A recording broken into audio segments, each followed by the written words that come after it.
Common ആയിട്ട് ചോദിക്കുന്ന ഒരു ക്വസ്റ്റ്യൻ ഉണ്ട്, ചേച്ചി ഈ ലിപ് പിഗ്മെന്റ് മാറാൻ എന്ത് ചെയ്യണമെന്ന്. ലിപ്സ്റ്റിക്ക് ഡെയിലി യൂസ് ചെയ്യുന്നത് കൊണ്ടാണ് ലിപ് പിഗ്മെന്റ് വരുന്നത്. സത്യം പറഞ്ഞാൽ കറക്റ്റ് ആയിട്ടുള്ള ഒരു ലിപ്സ്റ്റിക് ആണ് നിങ്ങൾ യൂസ് ചെയ്യുന്നതെങ്കിൽ ലിപ് പിഗ്മെന്റ് വരത്തില്ല. ലിപ്സ്റ്റിക് യൂസ് ചെയ്യുന്നവരിൽ മാത്രമല്ല, ലിപ്സ്റ്റിക് യൂസ് ചെയ്യാത്ത പലർക്കും ലിപ്പിൽ ഈ ഡാർക്ക്നെസ് വരാറുണ്ട്.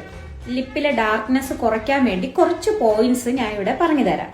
ഫസ്റ്റ് വൺ, നിങ്ങൾ ഡെയിലി ലിപ്സ്റ്റിക് യൂസേഴ്സ് ആണെങ്കിൽ SPF അടങ്ങിയ ലിപ്സ്റ്റിക് മാത്രം യൂസ് ചെയ്യുക. കുറച്ച് ലിപ്സ്റ്റിക്സ് ഞാൻ പറഞ്ഞു തരാം. മെബലൈൻ, ന്യൂട്രിജീന, Revlon, Lakme, freshers, Nivea, clinic. ഈ പറയുന്ന ബ്രാൻഡുകളിലെല്ലാം SPF ലിപ്സ്റ്റിക് അവൈലബിൾ ആണ്. നിങ്ങൾക്ക് ഡെയിലി യൂസേഴ്സിന് അത് വാങ്ങി യൂസ് ചെയ്യാവുന്നതാണ്. ലിപ്സ്റ്റിക് ഇടാണ്ടാണ് ലിപ്പില് പിഗ്മെന്റേഷൻ വരുന്നെങ്കിൽ നിങ്ങൾ പുറത്തു പോകുമ്പോൾ, നമ്മൾ സ്കിന്നിന് വേണ്ടി നമ്മളിപ്പോ സൺസ്ക്രീൻ യൂസ് ചെയ്യുന്നുണ്ടല്ലേ, അപ്പോൾ ലിപ്പിൽ സൺസ്ക്രീൻ ഇടണമെന്നല്ല, ലിപ്പിന് ബാം ഉണ്ട്, പ്രൊട്ടക്ട് ചെയ്യാൻ വേണ്ടി SPFന്റെ ബാം ഉണ്ട്, അത് യൂസ് ചെയ്താൽ മതി.